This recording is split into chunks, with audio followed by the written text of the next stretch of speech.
right, Algebra Honors. Here we are finishing up our final exam study guide. And so on problems 56, 57, 58, we are going to solve these inequalities and graph them.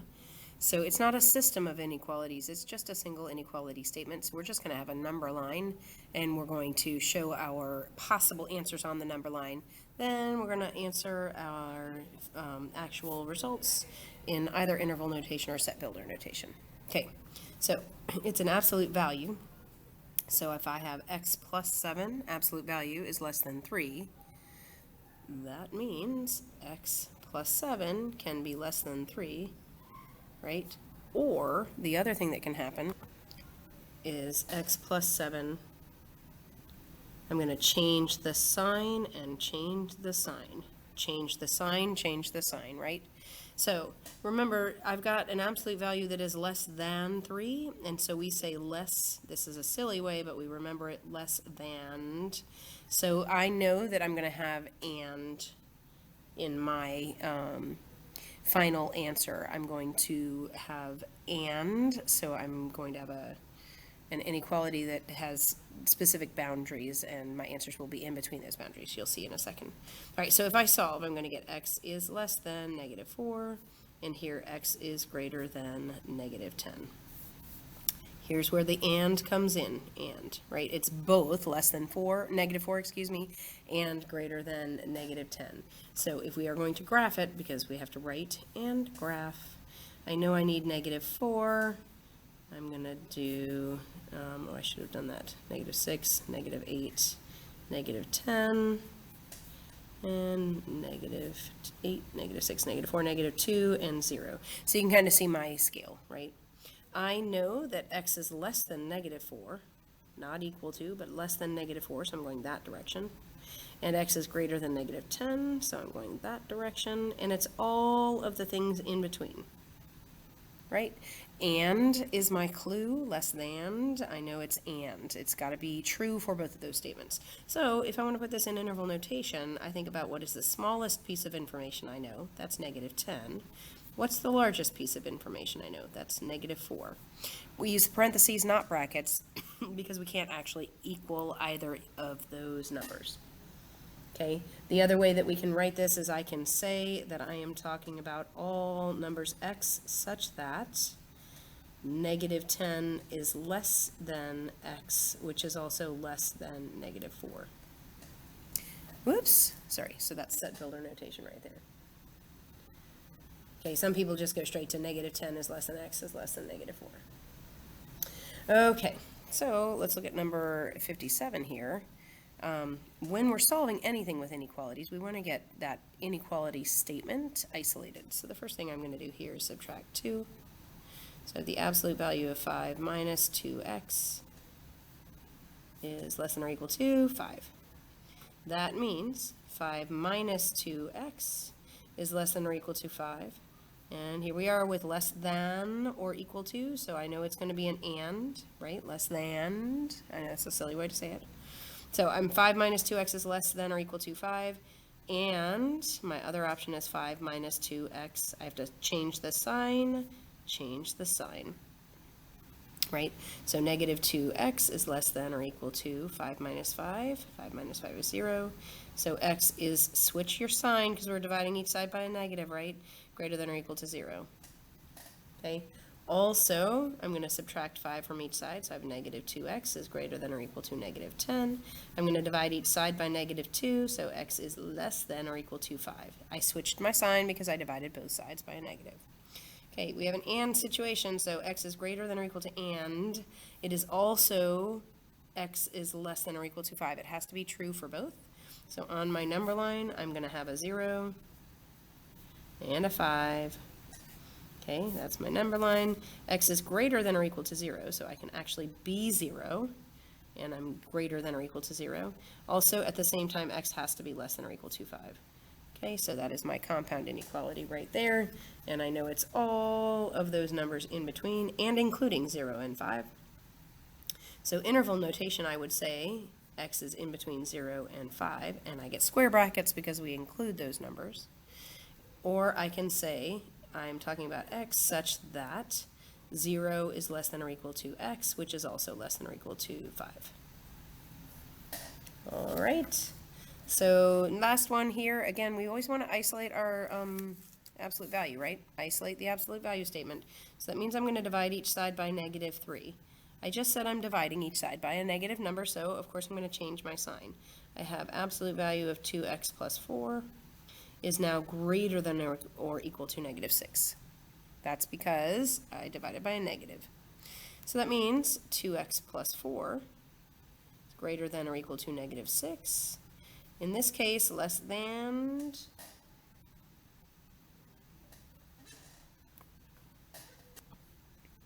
and so I'm going to end up with 2x plus 4 is greater than or equal to, and actually, as I'm looking at this, I would typically break this into two pieces, right? 2x plus 4 is less than or equal to +6. But when I'm looking at this, I'm pausing because can I have the absolute value?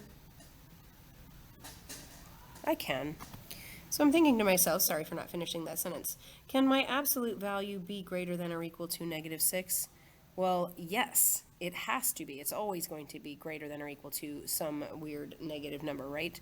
There's pretty much no way that I can plug in some value here, then take the absolute value and have it be less than, like it's going to be greater than or equal to -6.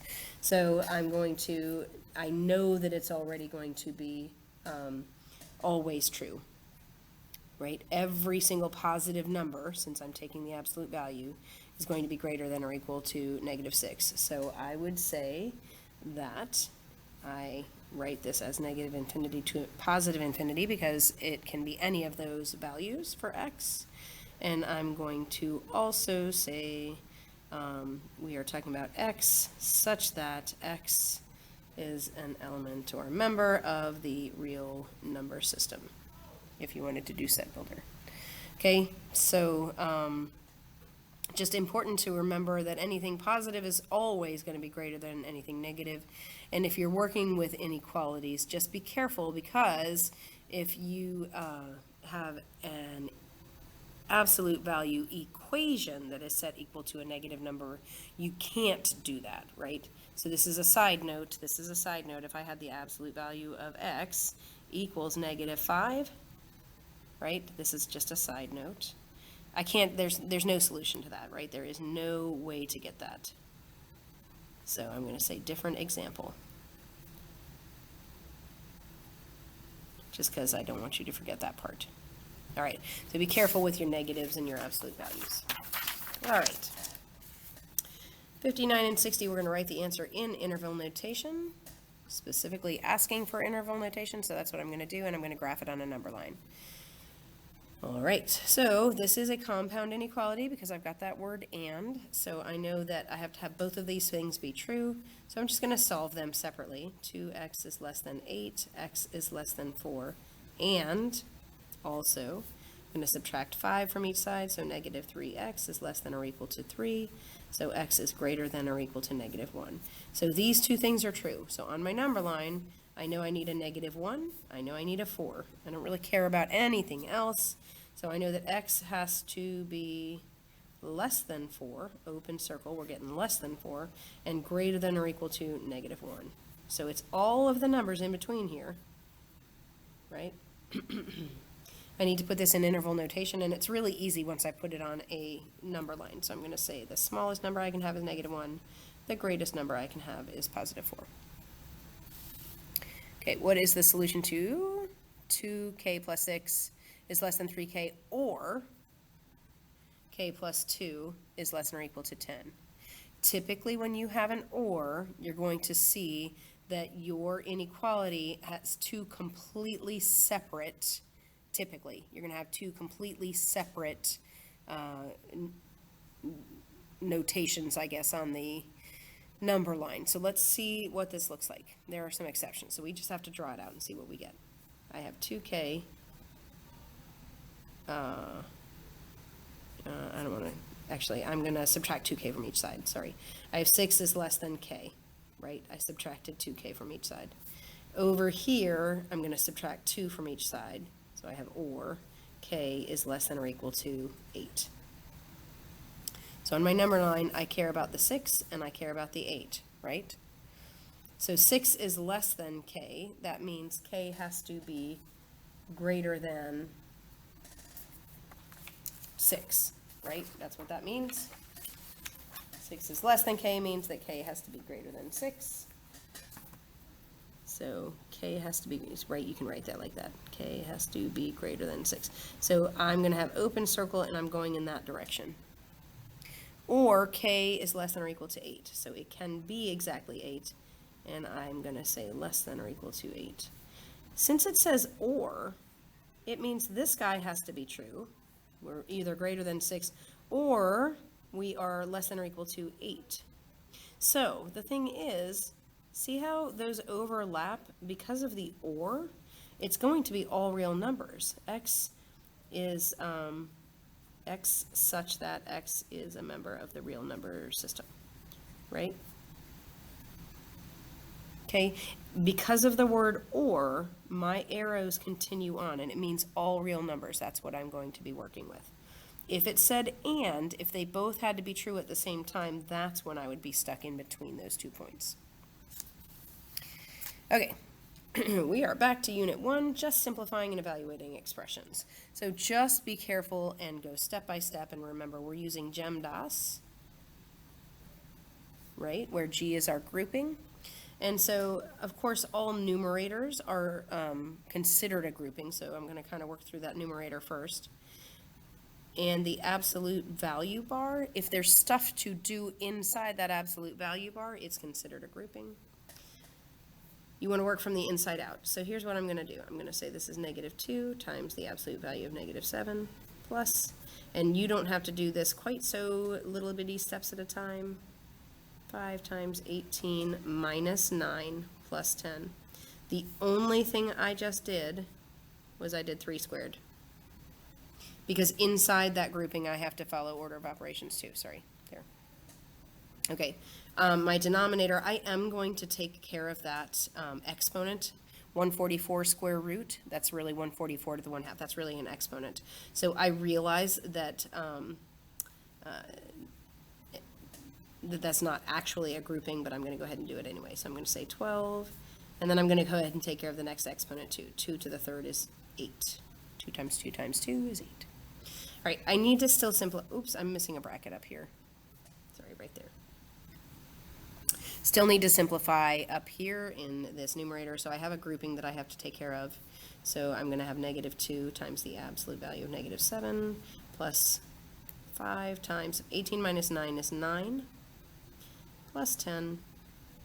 And this is all over 12 minus 8, which is 4.